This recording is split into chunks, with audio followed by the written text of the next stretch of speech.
नाजरीन, ये जिब्रील कौन है जिससे लोग अदावत रखते हैं, और वो लोग कौन हैं कि जो अल्लाह और उसके फरिश्ते और जिब्रील और मकाइल के दुश्मन हैं? ये और बहुत कुछ जानेंगे हम इस वीडियो में। अस्सलाम अलैकुम नाजरीन, जिन आयतों को आज हम समझेंगे वो है सूरह अल बकरा आयत नंबर 97 और 98। मैं उम्मीद करता हूँ कि आप इन्हें गौर से सुनेंगे और अपनी जिंदगी को कुरान के मुताबिक गुजारने की कोशिश करेंगे, क्योंकि कुरान अल्लाह ताला की तरफ से नाजिल करदा इंसानों के लिए एक मुकम्मल ज़ाब्ता हयात है, और इस ज़ाब्ता हयात को समझने के लिए इंसानों की लिखी किताबों की जरूरत नहीं है। नादरीन, रवायात को वही खफी तस्लीम करके इन्हें अक़वाल रसूल और कुरान की मिसल करार दिया गया। कुरान को मुश्किल और गैर वज़ा समझ कर रवायात को कुरान की तफसीर मान लिया गया। कुरान को रवायात के ताबिया और रवायात को कुरान की नासिख और काजी यानी जज तस्लीम किया गया। कुरान की एक एक आयत के मफहूम को करने के लिए कसीर रवायात वज़ा की गयी। मुख्तलिफ रवायात की रूह से कुरानी आयात की मुख्तलिफ तफसीरें की गयी। रवायात के साथ हम आहंग न होने वाली आयात को मंसूब करार दिया गया।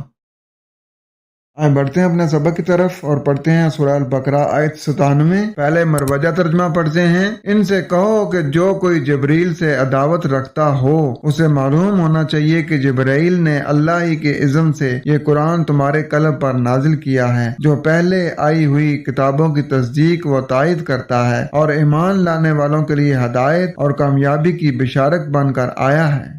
देखते हैं कि यहाँ बात क्या हो रही है। कुल कहो, मन का आना कौन है, अदुव्वल जिब्रीला अदावत रखता है जिब्रील के लिए, फ़इन्नहु नज़्ज़लहु बस बेशक ये नाजिल किया गया, ये सामने आया, अला क़ल्बी का तुम्हारे पलटने पर। ये जिब्रील ही नाजिल हो रहा है, जिब्रील नाजिल कर नहीं रहा है। यानी जब तुमने अपने माइंड के अंदर जो जमातों का लिटरेचर था, किसी जमात का भी लिटरेचर था, किसी अमीर की कई बातें थी, किसी पीर की कई बातें थी, जब तुमने कुरान की वो जो आयत है कि ला यमस्सुहु इल्लल मुताहरून, कि इसके अंदर दाखिल होकर फायदा हासिल नहीं कर सकते जब तक वो अंदर से मुताहिर ना हो, जब तुम मुताहिर हुए और तुमने अपने जहन को खाली किया, किस लिए? कुरान को समझने के लिए। जब तुम कुरान की तरफ पलटे तो ये तुम्हारे सामने वाज़िया हो गया, तुम्हारे सामने जाहिर हो गया। जब तुम पलटे तो ये फिर तुम्हारे सामने आया। उससे पहले जो तुम पढ़ रहे थे